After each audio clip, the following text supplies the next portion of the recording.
사랑의 하나님, 오늘 우리 가운데 함께 하셔서 하나님을 예배할 때 복이 되게 하여 주시고, 하나님의 말씀을 나눌 때에 하나님의 말씀이 우리의 삶에 능력이 되게 하여 주시옵소서. 도우시는 주님의 은혜를 바라보게 하여 주시고, 하나님의 말씀이 머무는 우리의 삶이 되도록 주님 인도하여 주시옵소서. 오늘도 선하고 귀한 모습으로 주님 우리를 인도하여 주시고, 하나님의 축복이 이루어지는 삶이 되게 하여 주시옵소서. 전하고 듣는 우리 모두 가운데 하늘의 신령한 은혜와 은총으로 함께 하심을 믿사오며 우리 주 예수님의 이름으로 기도하옵나이다. 아멘. 제가 여러 차례 예화로 드렸던 말씀 중에 지존파에 속해 있던 강문섭이라는 형제 이야기를 한 적이 있는데 기억하시지요? 말씀드린 것처럼 그 아이가 맨날 그 교회 앞마당에서 놀고 있었는데, 아이가 홀아버지 밑에서 자라는 예절 아이라 그래서 자라가는 모습이 사람들 볼 때도 말하는 것도 예쁘지 않고 냄새도 나고 가까이 하기에는 너무 먼 그런 아이였기 때문에 사람들이 가까이 하지 않았다고 합니다. 근데 그 아이는 놀 곳이 별도 이렇게 특별하게 없어서 늘 교회 앞마당에 와서 놀고 있었는데, 그래도 교회 앞마당에서 놀아도 그 교회에 있는 사람들이 한 사람도 그 아이를 감싸거나 예배당에 데리고 들어가거나 그런 적이 없다 그래요. 왜냐하면 가까이 가기 힘들 정도로 아이한테서 냄새도 나고, 애가 말하는 거며 이런 것이 다 예쁘지 않고 톡톡 쏘고 이러니까 그러지를 못했다라는 것이죠. 결국 그 아이는 그렇게 자라나서 20살의 그 나이에 살인을 저지르는 살인자가 됐고, 말씀드렸던 것처럼 지존파에 속해 있는 사람으로 많은 사람들을 죽인 그런 사람, 또 하나는 그렇게 돼서 사형을 당하는 그러한 사람이 되었습니다. 되돌아보면 누군가 그 마당에서 놀던 그 아이에게 복음을 제시하거나 그 아이를 좀 감싸주거나 따뜻한 말을 좀 해줬거나 그 아이를 붙잡아서 믿음의 길로 인도했거나 아니면 그 아이를 위해서 기도했더라면 그 아이의 인생은 좀 달라졌을 것이고, 그 아이로 말미암아 한국 사회에 큰 충격을 주는 일들이 일어났었는데 우리 사회에 생겼던 그 충격은 줄일 수 있지 않았을까 하는 생각을 갖게 됩니다. 감사한 거는 강문서 형제가 그 서울 구치소에 있는 동안에 그 형제를 위해서 기도하는 사람들이 생기기 시작을 했고, 구치소에 있는 그를 위하여 기도하며 그에게 복음을 전했을 때 그 친구가 그곳에서 주님을 영접하고 회개하고 돌아와서 예수를 믿고 사형이 집행되기 전까지 열심으로 신앙생활을 감당하다가 사형 당하기 전에 자기의 모든 장기를 기증하고 하나님의 나라에 들어가는 그러한 일로 삶을 마무리 졌습니다. 우리는 때때로 그 사람과 나하고 아무 상관이 없을 것이다 라고 생각을 해요. 우리의 교회 앞들에 또 교회 앞에 지나가는 한 사람의 모습이 사실은 나하고 큰 상관이 없을 것이라고 생각을 합니다. 그런데 나하고 전혀 상관이 없을 것 같은 그 한 사람으로 말미암아 사회에는 엄청난 일이 이루어질 수 있다라는 사실을 우리는 알아야 됩니다. 우리가 알고 있는 것처럼 저 아마존에 그 밀림이 훼손되는 게 나하고 무슨 상관이 있어 보여요. 별반 상관이 없어 보이잖아요. 그 먼 곳에서 내가 가서 볼 수도 없는 그곳에서 일어나는 일인데 나하고 무슨 상관이 있을까 싶지만, 세월이 지나니까 그곳에서 훼손된 그 밀림이 지금의 우리 가운데 기후변화로 큰 영향을 끼치고 있습니다. 아주 멀리서 일어나고 나하고 전혀 상관없는 그런 곳인 것 같은 그곳에서 이루어지는 일도 나에게까지도 영향을 끼치는 거지요. 우크라이나 전쟁이 나와 무슨 상관이 있겠습니까? 내가 그 전쟁에 뛰어든 것도 아니고 아무 상관이 없어 보이지만 사실 그곳에서 이뤄진 그 전쟁 때문에 많은 사람들이 죽어가는 그러한 일들도 일어나지만, 그 전쟁으로 인해서 세상의 정치나 경제에 영향을 끼치고 그 영향이 우리가 살아가는데도 힘들게 하는 한 가지 원인이 된다는 사실을 우리는 잘 알고 있습니다.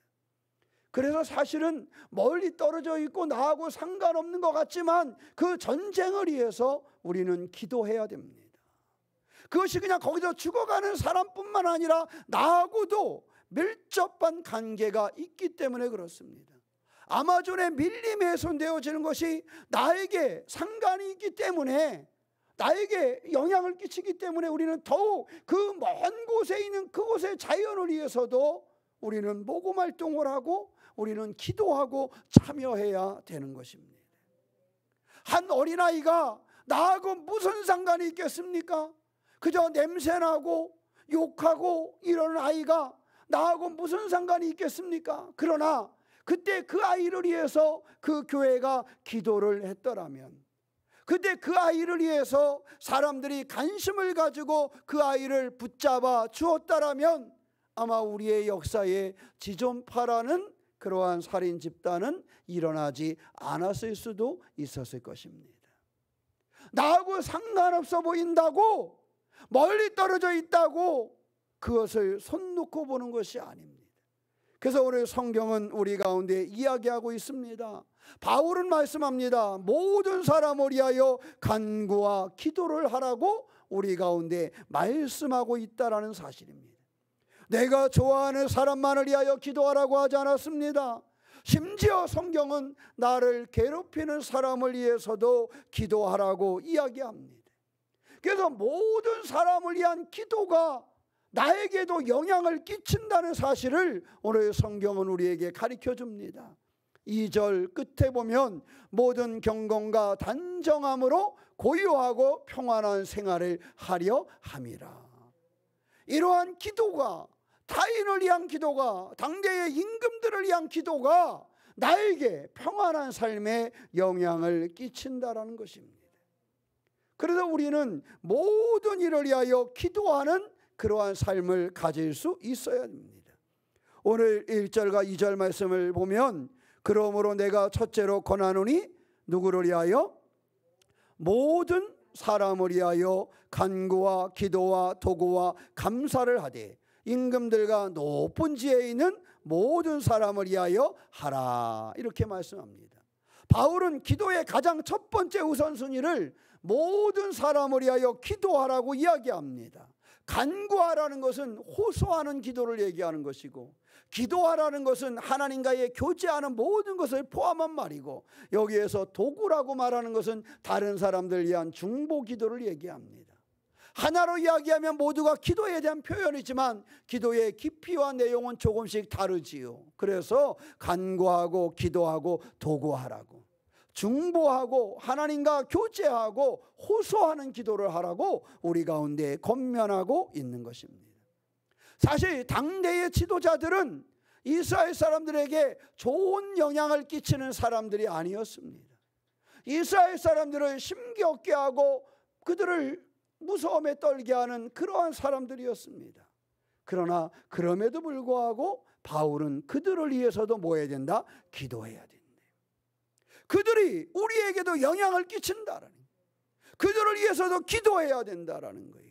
그래서 모든 사람을 위하여 기도해야 될 것을 가르쳐주고 있습니다. 에베소교회 성도들에게 당대의 사람들은 큰 어려움이었고 큰 근심거리였지만, 그들을 핍박하는 근심거리였지만 그들을 위해서도 기도해야 된다고 말씀하고 있는 것입니다. 하나님의 뜻을 이루기 위해서 내 감정을 조금 내려놓고 내 감정을 넘어서서 기도할 수 있어야 되겠다는 것이 주님 우리에게 알려주시는 말씀입니다. 사실 우리가 김정은을 위해서 기도할 필요가 없을 것 같지만 사실 그의 마음의 변화를 위해서도 우리는 기도해야 하는 것입니다. 나라의 지도자가 때로 마음에 안 들 때 그 나라의 지도자를 위해서도 기도해야 돼요. 왜냐하면 그 지도자가 끼치는 영향이 엄청나지 않습니까? 그래서 우리는 기도를 멈추지 않고 모든 사람을 위하여 기도하는, 그래서 하나님의 뜻을 이루는 그런 성도가 되어야 하는 것입니다. 모든 사람들을 위한 그 기도를 바울은 오늘 우리 가운데 이야기하고 있습니다. 예레미야 29장 7절 말씀에 보면 너희는 내가 사로잡혀 가게 한 그 성읍의 평안을 구하고 그를 위하여 여호와께 기도하라. 이는 그 성읍이 평안함으로 너희도 평안할 것임이라 그랬어요. 사로잡혀가는 이스라엘 백성들에게 너희들이 사로잡혀간 그 땅을 위해서도 기도하라는 거예요. 너희들의 아픔만을 위하여 기도하는 것이 아니라 너희들이 사로잡혀가서 살 그 땅을 위해서도 기도하라는 거예요. 그래야 너희들이 거기서도 평안을 얻을 수 있다라는 거예요. 그러니까 기도하는데 기도해야 될 대상 여러 가지, 기도는 하나님께 하는 것이지만 그 기도의 내용에서 제외될 것은 없다. 모든 사람을 위하여 기도해야 된다. 교회 안에서도 내가 미워하는 사람이 있으면 그 미워하는 사람을 위해서도 뭐 해야 된다? 기도해야 된다. 내가 좋아하는 사람뿐만 아니라 내가 미워하는 사람을 위해서도 기도할 수 있어야 된다. 성경은 우리에게 그것을 얘기하는데 이 예레미야는 포로로 잡혀간 그 땅을 위해서도 기도하라고 가리키고 있다는 겁니다. 곧 원수의 도시를 위해서도 기도하라는 것입니다. 이것이 주님의 명령입니다. 마태복음 5장 44절에 보면 나는 너희에게 이르노니 너희 원수를 사랑하며 너희를 박해하는 자를 위하여 기도하라 그랬어요. 뭐 하는 자를 위하여? 박해하는 자를 위하여. 원수를 사랑하는 말은 오히려 좀 나을지 몰라요. 그것은 그냥 멀리 떨어져 있으니까 그럼 그럴 수 있지. 그럴 수도 있어요. 그런데 박해하는 사람은요, 나에게 직접적으로 해를 끼치는 사람들이었거든요. 나를 힘들게 하는 사람들이었어요. 나를 죽이고자 하는 그러한 사람들이었단 말이에요. 그런데 그러한 박해하는 자들을 위해서 뭐 하라고? 기도하라고 성경은 우리에게 알려줍니다. 예수께서도 아버지 저들을 사하여 주옵소서 하면서 십자가에서 기도하시지 않았습니까? 당신을 죽이는 사람들을 위하여 기도했던 것, 그것이 바로 주님의 모습이었습니다. 기도할 때에 하나님은 우리의 삶을 붙잡아 주시고 그 대상자의 마음을 변화시켜 주시고 하나님께서 그를 통해서 새로운 길을 열어주시기 때문입니다. 우리가 잘 알고 있는 기도의 사람 다니엘, 그는 기도의 주인공이었습니다. 그러나 그가 기도한 내용을 들여다보면 그가 이스라엘 백성만을 위해서 기도하거나 자신만을 위하여 기도한 사람이 아니었습니다. 그가 끌려갔던 그 왕궁 그곳을 위해서도 기도하는 사람이었습니다. 그들의 마음이 바뀌어지기를, 그들의 하나님의 은혜 가운데 머물기를 기도하는 사람이 바로 다니엘이었습니다. 그런 기도 속에서 자신의 민족뿐만 아니라 자신들을 억압하는 그 바벨론을 위해서도 기도하는 그러한 사람이었던 것입니다. 적대적인 환경 속에 있는 사람들을 위해서도 하나님 앞에 기도할 수 있는 것, 이것이 다니엘의 기도였고, 십자가상에서 나를 죽이는 사람들을 위하여 기도할 수 있는 분이 바로 예수님이셨습니다. 우리는 그래서 기도할 때요, 내가 좋아하는 일만 위해서, 내가 괜찮다고 생각하는 사람만 위해서 기도하는 사람이 아니라 모든 사람을 위하여 기도할 수 있는 그러한 성도가 되어야 한다는 사실입니다. 사랑하는 성도 여러분, 그럴 때에 2장 2절 마지막 절에 말씀한 것처럼 평안한 생활을 하려 함이라.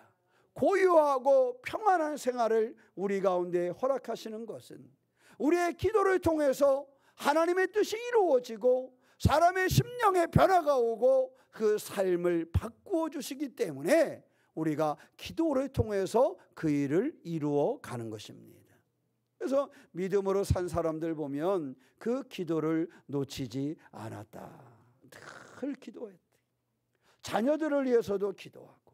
여러분 꼭 기도하는 그 신앙을 잃어버리지 않으시기를 축원합니다. 기도는 내가 일하는 것이 아니라 하나님이 일하시는 것이기 때문에 기도는 능력이 있습니다. 기도는 내가 부르짖는 것 같지만 나의 부르짖음을 하나님께서 들으시고 하나님께서 응답하시기 때문에 힘이 있는 것입니다. 예레미야 33장 3절 말씀처럼 우리가 부르짖고 응답하시는 분은 누구시다? 하나님이시다.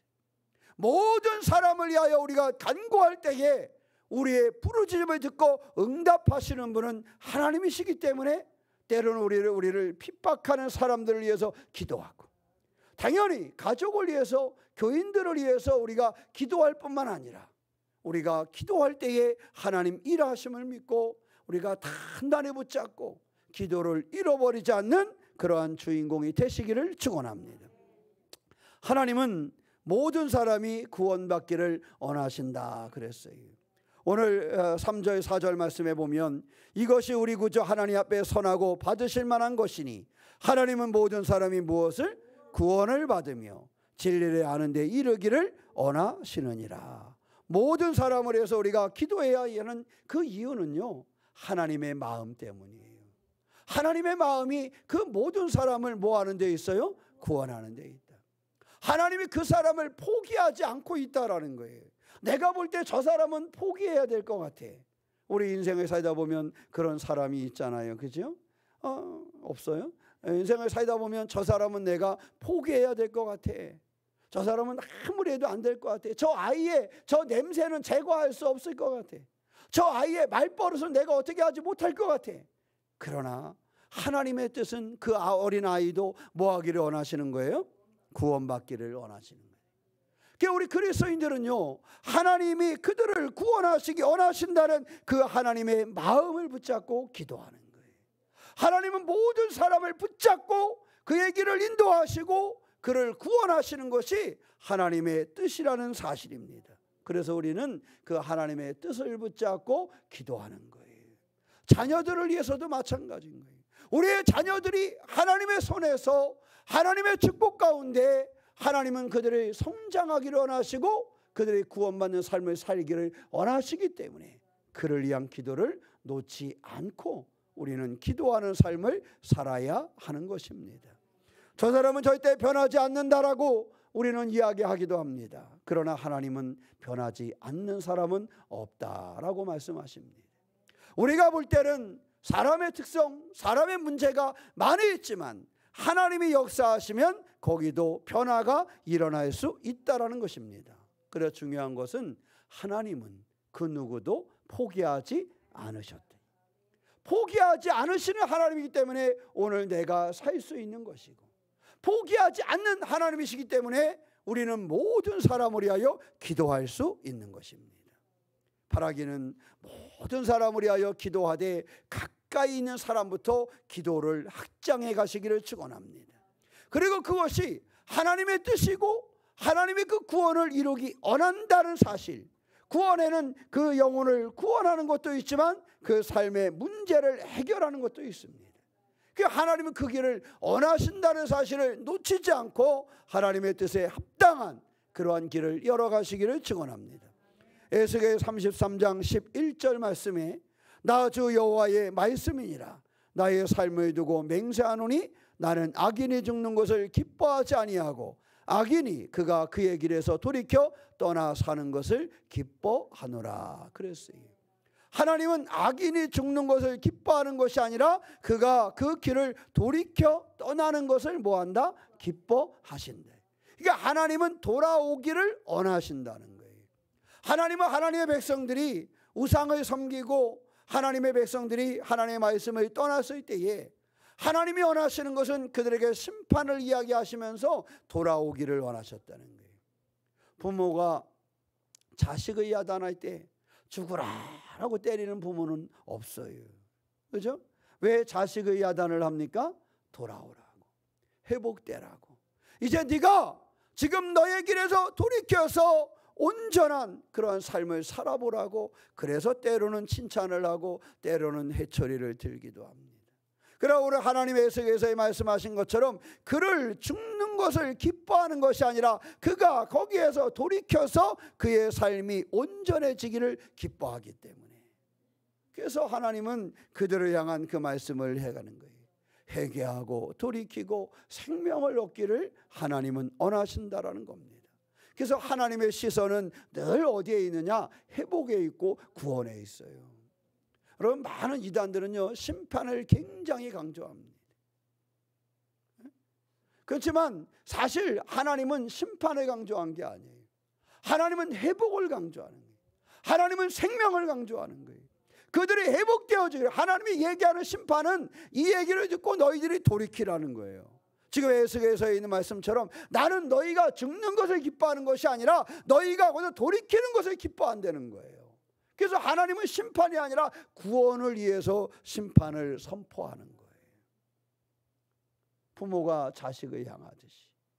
그래서 우리가 여기서 말씀을 기다려. 우리가 잘 알잖아요. 요한복음 3장 16절. 하나님이 세상을 모아사 이처럼 사랑하사 누구를 주셨으니 독생자를 주셨으니. 요즘에 한학자식이 하도 독생녀라 해가지고 참 문제가 많잖아요. 그죠? 여러분 이단은 늘 경계하시기 바랍니다. 저도 이번에 깜짝 놀랐어요. 국민의힘의 당원에 11만 명이 어디라래요? 통일교 사람이라 그랬잖아요. 근데요, 통일교는 그렇지만 사실 예전에 소문은 있었습니다. 신천지인들 중에 12만 명 정도가 국민의힘에 당원 가입을 했다. 이것은 박근혜 시절 때부터 있었던 이야기예요. 그래서 그때 한참 운동할 때 젊은 애들이 가가지고 막 쟤들이 어디서 왔지? 그랬을 때 기독교에서는 그거를 알았어요. 신천지에서 12만 명가량이 국민의힘에 선거운동을 하고 따라다녔다고 저희는 보고 있거든요. 어떻게 보면 좀 요즘에 보수적인 교회에서 조금 해서 그 국민의힘이나 이쪽 편에 드는 건 좀 문제가 있어요. 왜냐하면 이단들이 그렇게 활동을 하는데 같이 하는 거는 사실은 합당하지 않은 거지요. 그 자체로 그거는 좀 문제가 있습니다. 하여튼 그런 부분이 있어요. 그러니까 중요한 것은 우리는 그 속에서도 한번 여러분 교훈을 삼으시기 바랍니다.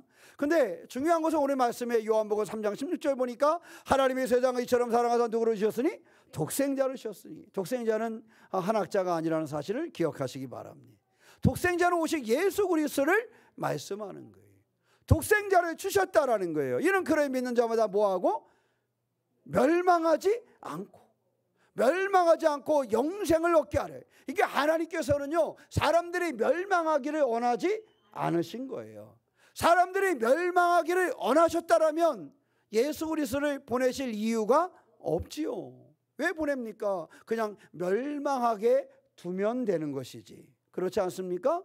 그래서 기독교회는요 생명을 선포하는 것이 기독교예요. 기독교회는요 영원한 생명 하나님의 나라를 선포하는 것이 기독교예요.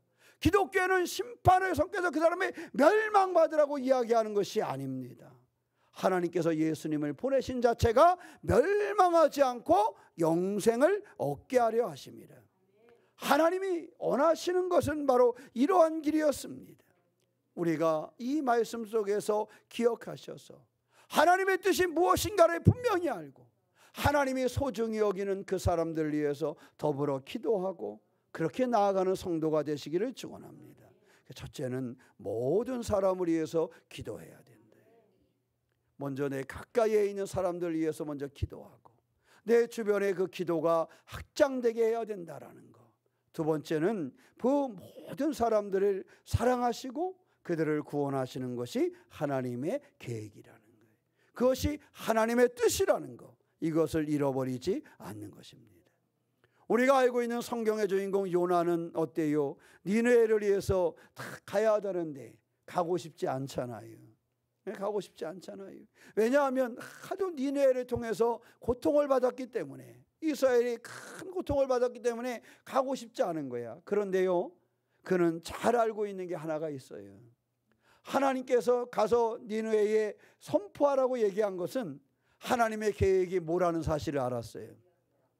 사랑, 하나님의 사랑이 그들을 구원하기 원한다는 사실을 알았어요. 아마 요나가 하나님이 니느웨를 죽이려나 보다 그러면은 아마 도망가지 않고 갔을지도 모르겠어요. 근데 가서 너희들 이러면 죽어 회개해 이렇게 선포하지만 하나님이 원하시는 것은 그들을 살리기 원하시는 것, 그것을 알았어요. 그래서 요나는 가고 싶지 않았어요. 그들이 사는 것이 뭐 한 거예요? 꼴 보기 싫은 거야. 왜? 저렇게 일본이 구원받는 게 꼴 보기 싫은 거야. 왜? 그들은 우리한테 너무도 고통을 줬거든. 그래서 어떤 사람은 그러잖아요. 복음을 전해 저 사람한테는 안전하고 싶다는 거야. 저 사람이 구원받는 거 싫다는 거야. 야, 해남에서 보는 것도 싫은데 천국에서 가서 저 얼굴 보고 싶지 않다는 거야. 그래서 복음을 안전한다는 거야. 그런 사람들도 있어요.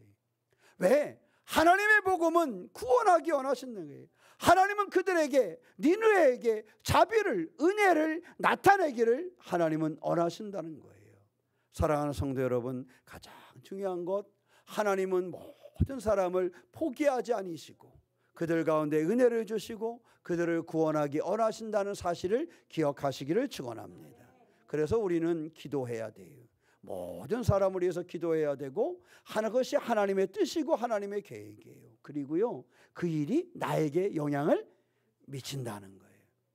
그 일이 나에게 영향을 미친다는 거예요. 그 일이 나를 고요하고 평안하게 한다는 거예요.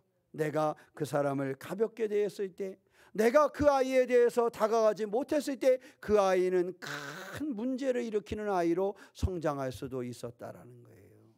그래서 많은 심리학자들이 얘기를 합니다.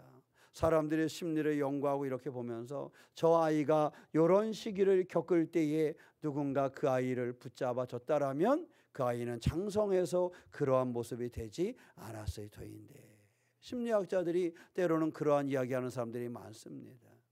그 아이가 이러한 삶을 살아갈 때, 그때에 그 아이가 사춘기를 겪은 그때에, 그 아이가 힘들어하는 그때에 누군가 그 아이를 붙잡아 줬다라면 그 아이는 사회의 악으로 성장하지 않았을 텐데, 그 아이에게 그 순간에 누군가 그의 부모나 그의 형제나 아니면 교회의 성도들이나 주변에 누군가가 따뜻하게 그 아이를 붙잡아 두었다라면 그 아이는 살인자가 되지 않았을 텐데, 이런 말을 합니다.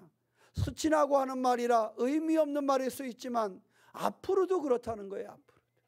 앞으로도 우리가 그런 일에 관심을 갖지 못하면, 모든 사람을 위하여 기도하지 못하면 그 사람이 그렇게 어리석은 길을 갈 수도 있고 그것은 나에게도 영향을 끼칠 수 있다라는 거예요. 들어보니까 아마존의 그 밀림 훼손 때문에요, 유럽에 있는 어느 나라는 1조 원을 투입을 했대요. 왜 투입을 했을까? 아니, 우리나라에 돈을 1조 원을 갖다가 왜 아마존에 갖다가 썼을까? 그 사람이 생각할 때, 그 나라가 생각할 때는 지금의 우리가 1조 원을 갖다가 그냥 주는 것 같아도 그거를 지금 하지 않으면 우리나라도 그 영향을 받쳐서 얼마 후에는 엄청난 기후변화의 영향 때문에 망한다는 거예요. 우리도 할 테니까 너네도 하라, 참여하라. 기도는 우리가 기도하지 않으면, 우리가 다른 사람을 위하여 기도하지 않으면 그 사람의 잘못이 우리에게도 영향을 끼치게 된다는 것입니다. 그래서 하나님은 더더욱 모든 사람이 구원받고 모든 사람의 생명의 길을 가기를 원하신다는 거예요. 이것이 하나님의 계획이고 하나님의 뜻입니다. 그래서 우리는 그 일을 위해서, 모든 사람을 위해서 기도해야 된다는 사실을 기억하시기를 축원합니다. 오늘 5절로 7절 말씀에 보면 하나님은 한 분이시요 또 하나님과 사람 사이에 중보자도 한 분이시니 그 사람이신 그리스도 예수라. 그가 모든 사람을 위하여 자기를 대속물로 주셨으니 기약이 이르러 주신 증거니라. 주님이 대속물이 되신 것은 나만을 위한 것이 아니라는 거예요. 물론 나를 위하여 대속물이 되셨지만 주님은 모든 사람을 위하여 자기를 대속물로 주셨다. 그러니까 예수님의 십자가는요, 모든 사람을 위해서 십자가가 우리 가운데 있는 거예요. 그러니까 예수님의 십자가가 필요 없는 사람이 없어요. 그리고 하나님께서는 사람을 차별하지 아니하시고 모든 사람을 위하여 그 십자가를 지셨다라는 거예요. 내가 저 사람은 빼놓고 난 저 사람을 위하여 십자가를 지은 게 그게 아니에요. 주님의 십자가는 모든 사람을 위하여 지셨다는 거예요. 그래서 우리는 복음을 전하는 겁니다. 왜? 당신을 위해서 예수께서 십자가를 지셨습니다. 우리는 그것을 전하는 거예요. 나를 위하여만 십자가를 지신 것이 아니라 오늘 말씀처럼 모든 사람을 위하여 자기를 대속물로 내어주셨기 때문에, 그래서 우리는 이것을 증거하는 것입니다. 그래서 주님은 온 세상을 향한 사랑의 주님이셨음을 우리 가운데 가르쳐주고 있고, 특정 집단, 특정 국가만을 위해서 돌아가신 분이 아니라 모든 사람을 구원하시기 위한 길로 대속물 십자가를 지셨음을 가르쳐주고 있습니다. 히브리서 7장 25절 말씀에 그러므로 자기를 위하여 힘입어 하나님께 나아가는 자들을 온전히 구원하실 수 있으니 이는 그가 항상 살아계셔서 그들을 위하여 간구하심이라. 그들을 위하여 주님은 또한 뭐 하신다? 간구하신다. 주님은 모든 사람을 위하여 십자가를 지셨고 그 모든 사람을 구원하시기 위하여 간구하시는 분. 우리와 더불어 기도하시는 분이 주님이심을 가르쳐주고 있습니다. 그래서 우리는 이것을 증거하는 거예요. 주님이 당신을 사랑합니다. 주님의 십자가를 통해서 당신이 구원받기를 원하십니다. 당신이 여러 가지 힘겨운 일에서, 그 환난에서, 그 핍박에서 벗어나기를 주님은 원하십니다. 오늘도 주님은 당신을 위해서 기도하고 있습니다. 이것을 증거하는 거예요. 그래서 먼저 기억할 것은요, 주님이 나를 위해서 기도하고 있다는 사실을 잊지 마시기를 바랍니다. 여러분, 혹시 지난 주간 살아오시면서 생각 같지 않았던 일들이 있었습니까? 내가 생각한 거하고 전혀 다른 일이나 힘겨운 일이 있었습니까? 나를 위하여 기도하시는 주님이 계심을 기억하시기 바랍니다. 내가 구원받기를 원하시고 내가 승리하기를 원하시는 주님이 계시다는 사실, 내가 그 생명의 자리에 있기를 원하신다는 주님의 그 마음을 먼저 바라볼 수 있는 성도가 되시기를 축원합니다. 요한에서 2장 2절 말씀에 그는 우리 죄를 이해한 화목제물이니 우리만 이해할 뿐 아니요 온 세상의 죄를 이해하심이라. 모든 사람의 죄를 위해서 주님은 십자가를 지었음을 가르쳐주고 있는 것입니다. 오늘 말씀에 2장 7절 말씀에 바울은 이렇게 고백합니다. 이를 위하여 내가 전파하는 자와 사도로 세움을 입은 것은 참말이요 거짓말이 아니니 믿음과 진리 안에서 내가 이방인의 스승이 되었노라. 과거의 교회를 핍박하던 그러한 바울이었지만 하나님의 은혜를 힘입어 변화되어지고 이방인을 위하여 스승이 되었다. 이방인을 위하여 사도로 세움을 받았다고 그가 고백하고 있는 것입니다. 모든 사람에게 전하기 위해서 이제는 자기의 생명을 내려놓았다라는 것입니다. 하나님의 뜻에 합당한 삶으로 그의 삶을 열어간다라는 것입니다. 오늘의 말씀을 정리하겠습니다. 하나님께서는 모든 사람이 구원받기를 원하십니다. 하나님께서는 모든 사람이 기뻐하는 삶이 되기를 원하십니다. 특별히 하나님은 내가 하나님 기뻐하는 인생, 행복한 삶을 살기를 원하시고 내가 구원받기를 원하시고 나뿐만 아니라 옆에 있는 모든 사람이 구원받아 행복해지기를 원하신다는 사실입니다. 그러므로 우리는 나를 위해서 기도해야 되고 내 가족을 위해서, 옆에 있는 교우들을 위해서, 더 나아가서는 지역사회와 그 땅을 넘어서서 모든 이들을 위해서 기도할 수 있어야 됩니다. 그럴 때 하나님은 모든 문제를 해결하시고 그들의 삶을 구원하시는 것, 그래서 우리는 복음을 증거하며 모든 사람이 하나님의 이 은혜 가운데 기쁨의 삶을 살도록 인도해야 된다는 사실입니다. 내가 모든 사람을 사랑한 것과 같이 너희도 모든 사람을 사랑하고 모든 사람을 위하여 기도하라고 말씀하고 있습니다.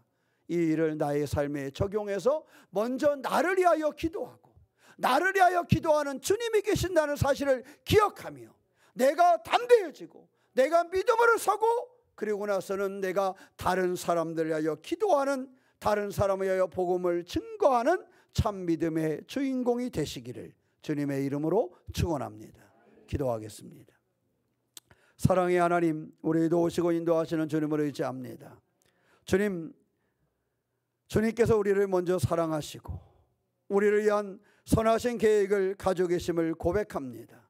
우리가 주님의 마음을 본받아 우리 스스로도 사랑하게 하여 주시고 가족을 사랑하고 교우들을 사랑하고 이웃을 사랑하며 사랑으로 기도하는 우리가 되게 하여 주시옵소서. 기도는 하나님이 일하심을 믿습니다. 하나님의 마음을 품고 우리가 세상을 향해 기도할 때에 하나님께서는 그 변화를 이루시는 줄 믿습니다.